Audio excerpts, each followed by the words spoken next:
Selamat pagi para asesi.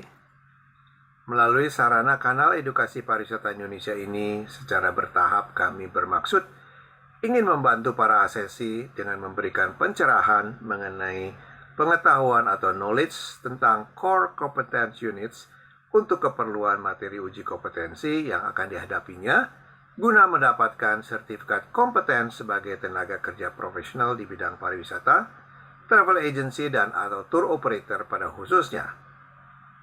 Unit-unit kompetensi yang disampaikan berbasis ACCSTP atau ASEAN Common Competence Standards for Tourism Professional yang berlaku umum di ASEAN. Materi yang akan kami berikan adalah dalam bentuk Q&A atau questions and answers.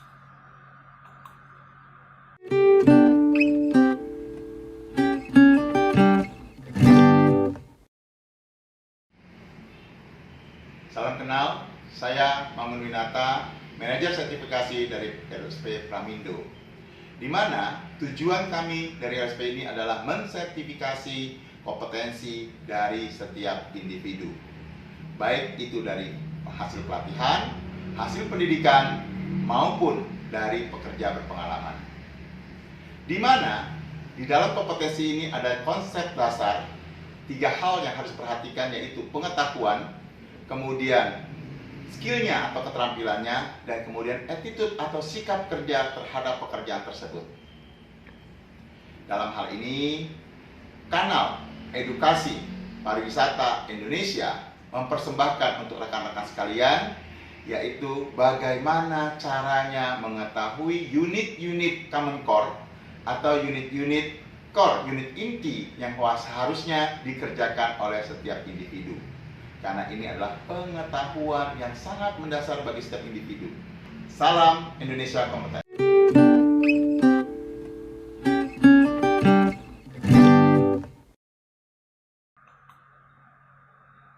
Pada seri kedua ini, kami akan memberikan pemahaman tentang unit kompetensi yang berjudul mematuhi peraturan dan prosedur tentang keselamatan dan keamanan kerja.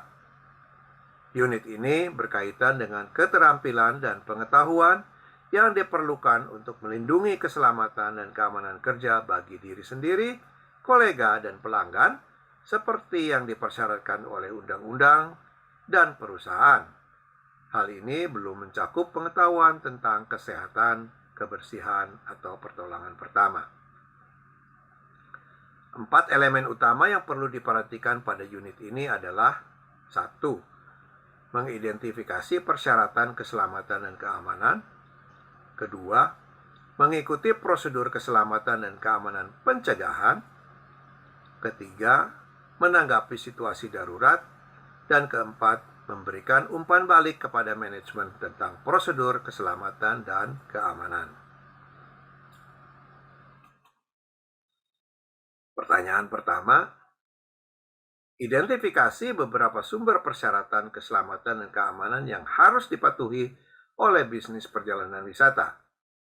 Jawabannya, beberapa sumbernya antara lain adalah: 1. Undang-undang Kepariwisataan. 2. Peraturan pemerintah dan peraturan pendukung yang diatur dalam undang-undang tertentu.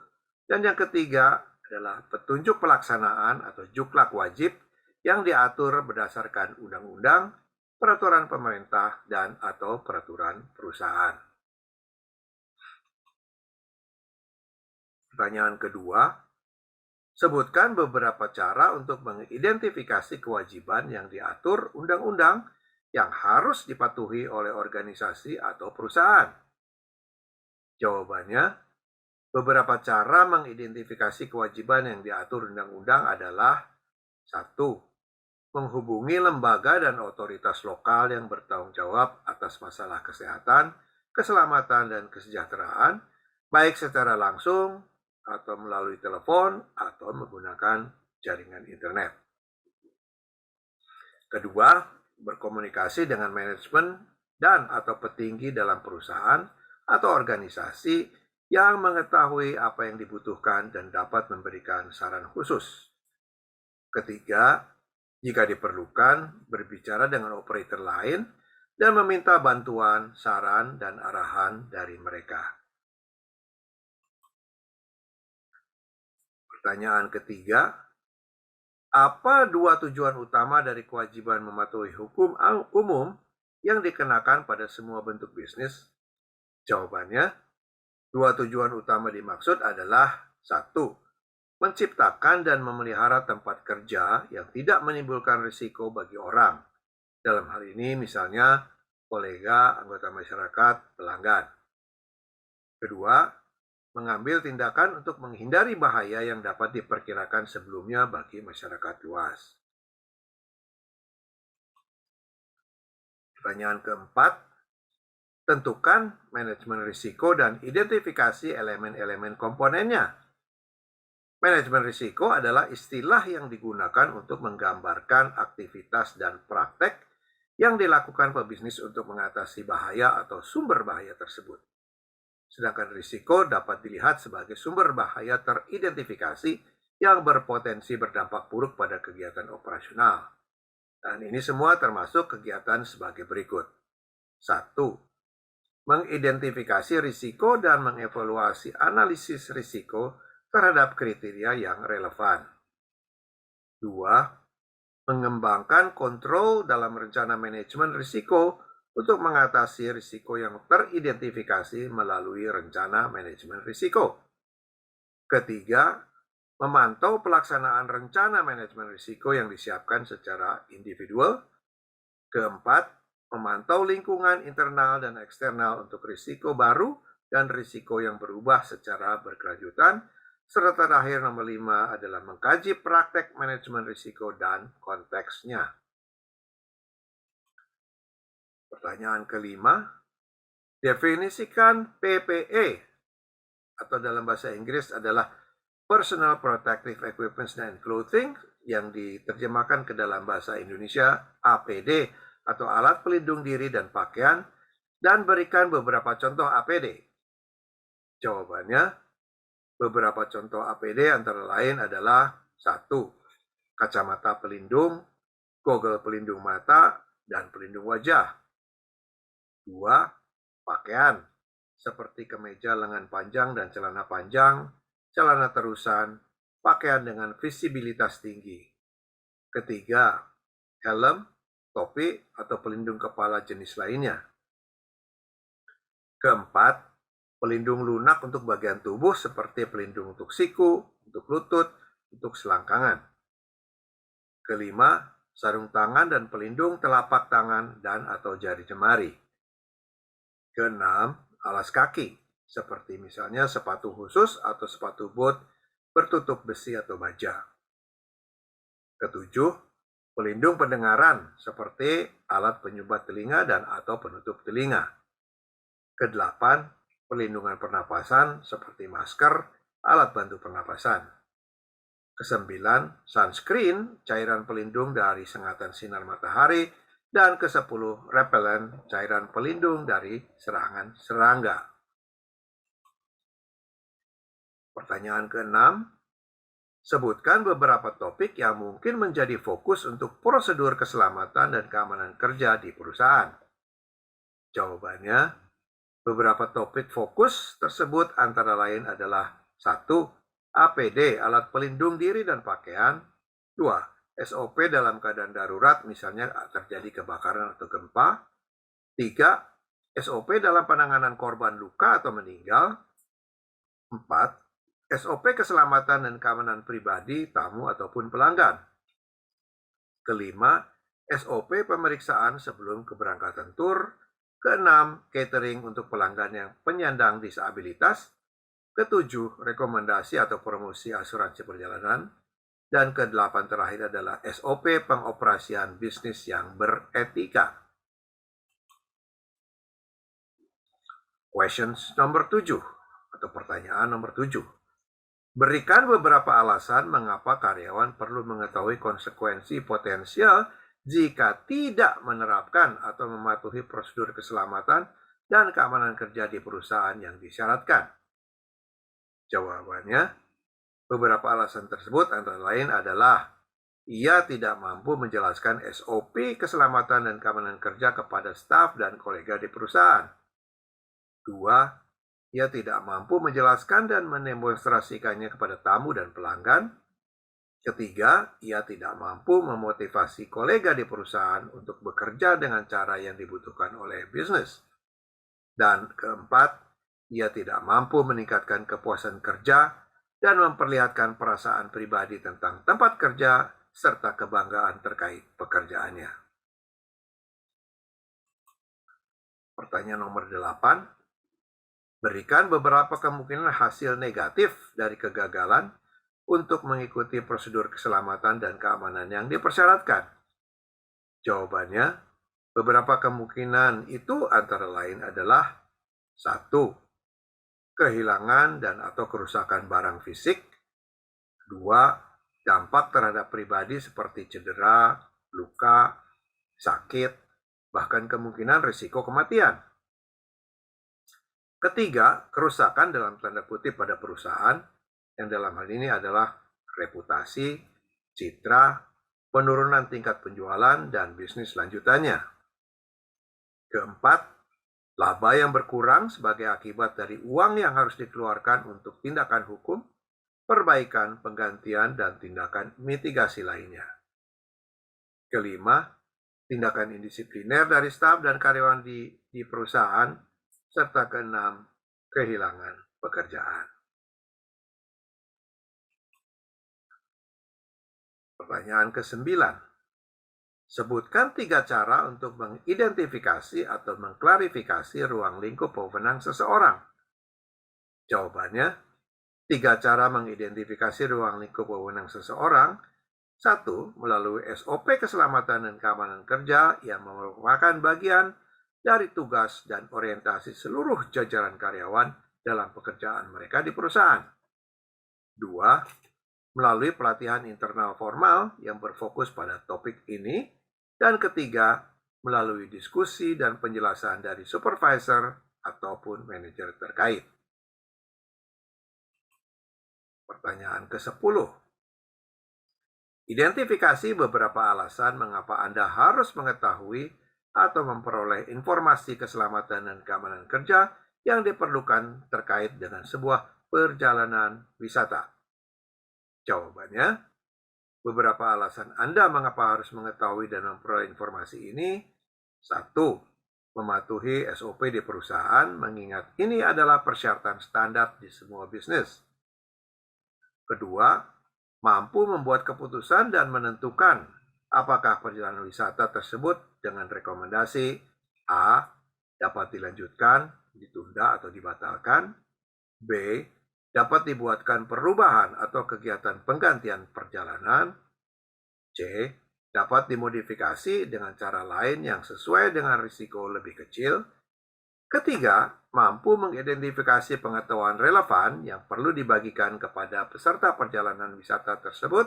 Dan keempat adalah mampu memastikan APD yang sesuai dan diperlukan dalam perjalanan. Pertanyaan nomor 11. Jelaskan beberapa cara karyawan untuk memperoleh informasi yang diperlukan guna kelengkapan informasi sebuah perjalanan wisata atau acara lainnya. Jawabannya, cara karyawan untuk memperoleh informasi yang diperlukan yaitu dengan 1. Menelpon kepada narasumber terkait di tempat-tempat atraksi dan tujuan. 2. Melakukan riset online dan mengakses database internal ataupun internet. 3. Berbicara dengan staf atau kolega yang mempunyai pengetahuan lebih luas. Keempat, mengobrol dengan anggota grup tour yang baru saja kembali dari perjalanan wisatanya. Kelima, membaca berbagai literatur mengenai perjalanan wisata dimaksud. Dan keenam, adalah jika dimungkinkan, secara pribadi mengunjungi negara, tujuan, daya tarik, dan mengalaminya secara langsung peristiwa itu dan kegiatannya. Pertanyaan ke-12. Identifikasi beberapa contoh informasi keselamatan dan keamanan relevan yang mungkin diperlukan untuk sebuah perjalanan wisata atau acara lainnya. Jawabannya, beberapa contoh mengidentifikasi informasi yang relevan untuk sebuah perjalanan wisata adalah 1. Melakukan pengenalan terhadap peralatan fasilitas tempat yang akan digunakan. 2. Memantau dan menginformasikan ramalan cuaca mendatang dan rincian cuaca terkini. Ketiga, mengidentifikasi layanan darurat dan dukungan yang tersedia jika terjadi masalah. Keempat, mengidentifikasi sistem komunikasi yang akan digunakan atau yang tersedia untuk digunakan jika terjadi masalah. Kelima, memahami informasi yang relevan dengan negara dan area yang akan dikunjungi. Dan keenam, mengidentifikasi potensi risiko untuk setiap acara perjalanan, termasuk di dalamnya adalah A. Risiko lingkungan, risiko fisik, risiko sosial, risiko budaya, risiko perjalanan, risiko operasional, dan B. Pemahaman informasi dalam bahasa Inggris. Pertanyaan ke-13. Jika Anda adalah seorang tour leader atau tour guide, jelaskan minimal 3 cara Anda memberikan informasi tentang keselamatan dan keamanan kepada peserta perjalanan wisata. Jawabannya, 3 cara minimal dalam memberikan informasi tentang keselamatan dan keamanan ini kepada peserta perjalanan wisata antara lain adalah 1. Mendistribusikan informasi ini melalui cara A. Menggunakan handout, lembar informasi, atau poster tersedia. B. Memutar video contoh terkait dengan keselamatan dan keamanan. C. Memberi contoh nyata penggunaannya dengan penjelasan lisan dan demonstrasi. Kedua, memberi informasi kepada peserta tentang kewajiban dan tanggung jawab menjaga keselamatan dan keamanan pribadi. Dan ketiga, mendorong dan menjawab pertanyaan dari peserta perjalanan wisata yang berkaitan dengan keselamatan dan keamanan selama dalam perjalanan. Pertanyaan ke-14, sebutkan 4 kunci pendukung untuk memungkinkan kepatuhan yang efektif terhadap kontrol keselamatan dan keamanan yang diperlukan.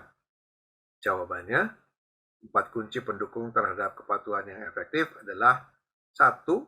Kebijakan tertulis, prosedur, rencana, dan protokol lainnya. 2. Pelatihan untuk menjelaskan persyaratan dan langkah untuk memungkinkan pelaksanaan praktek. Ketiga, kewaspadaan terus-menerus. Pemandu wisata ataupun tour leader harus menjaga kesadaran situasional dengan cara 1. Atau A. Mengamati apa yang terjadi dan mendengarkan apa yang diucapkan. B. Pemantauan lingkungan. C. Memprediksi kemungkinan masalah, ancaman, kesulitan, dan kemungkinan solusinya.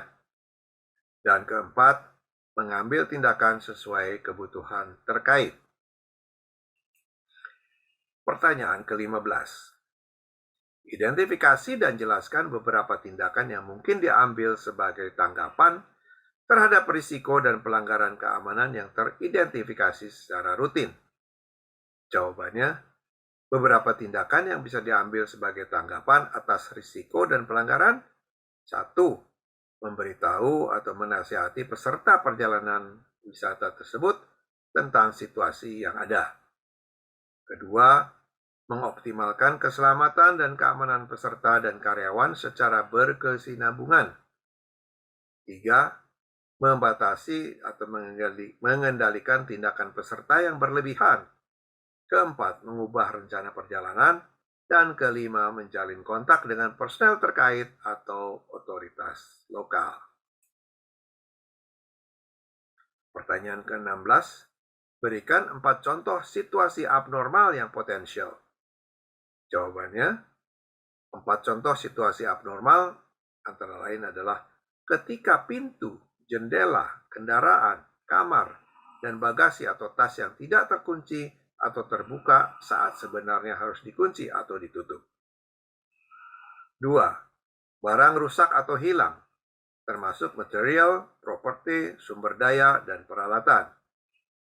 3. Barang-barang yang berada di tempat yang salah atau telah ditempatkan kembali tanpa alasan keberadaannya. Keempat, setiap keadaan yang dianggap aneh atau tidak biasa yang dilaporkan oleh tour guide atau tour leader. Pertanyaan 17. Sebutkan beberapa institusi atau organisasi dari mana seorang tour leader mungkin mencari bantuan ketika menangani kebutuhan keselamatan dan keamanan. Jawabannya, beberapa institusi dimaksud antara lain adalah polisi, patroli jalan raya, pemadam kebakaran, ambulans dan rumah sakit, pengelola jalan tol, pertahanan sipil, penyedia layanan keamanan lokal yang bekerja 24 jam sehari, 7 hari seminggu, dan bagian terkait dari BNPB atau Badan Nasional Penanggulangan Bencana. Pertanyaan nomor 18. Berikan beberapa contoh risiko serius atau bahaya atau pelanggaran keamanan yang perlu dilaporkan oleh tour leader. Jawabannya, beberapa contoh risiko yang perlu dilaporkan oleh tour leader antara lain adalah 1. Peralatan atau mesin yang tidak aman, rusak atau tidak berfungsi. 2. Kerugian saat perjalanan wisata berjalan. 3. Kehadiran orang yang tidak berwenang atau yang malahan merepotkan. 4. Ancaman baru atau ketidaknyamanan yang muncul sejak terakhir kali tur ada di sana. Dan 5. Situasi di mana ada kebutuhan untuk melibatkan layanan darurat atau penyedia pertolongan eksternal untuk membantu mengatasi atau memulihkan situasi yang bermasalah. Pertanyaan nomor 19. Berikan beberapa alasan tindakan yang perlu didokumentasikan di saat pengambilan keputusan dalam mengatasi keselamatan dan keamanan saat perjalanan wisata dilaksanakan. Jawabannya, beberapa alasan tindakan yang perlu didokumentasikan antara lain adalah 1. Memberi catatan nyata tentang peristiwa tersebut dan apa yang telah dilakukan atau tidak dilakukan. 2. Memfasilitasi berbagai informasi dengan pemangku kepentingan atau para pihak terkait. 3. Memberikan dasar untuk analisis dan evaluasi tindakan yang diambil.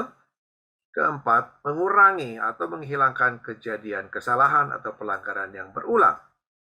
5. Membantu menentukan apakah tindakan tambahan perlu diambil atau tidak, seperti misalnya A. Merevisi SOP yang ada atau menambah muatan baru dalam SOP. B. Memperoleh sumber daya baru yang berbeda atau penambahan SDM-nya. Dan C. Memulai lebih banyak atau berbagai pelatihan yang berbeda terkait dengan keselamatan dan keamanan. Pertanyaan ke-20. Sebutkan 2 metode yang digunakan untuk melengkapi laporan untuk mencatat tindakan yang diambil dalam menghadapi keadaan darurat. Jawabannya, 2 metode pokok guna melengkapi laporan dan pencatatannya adalah 1. Diucapkan dalam bentuk misalnya berhadapan muka, bertelepon, berbicara melalui handy-talkie atau radio, dan rekaman audio. Dan yang kedua, secara tertulis, yaitu mengirim SMS atau text message, WA message, email, atau sejenisnya. Demikian akhir pembahasan di seri kedua ini. Perkenankan saya, Bondan Nurdianto, selaku instruktur untuk pamit undur diri. Terima kasih. Jangan lupa tekan tombol like, share, dan subscribe. Salam pariwisata Indonesia Maju.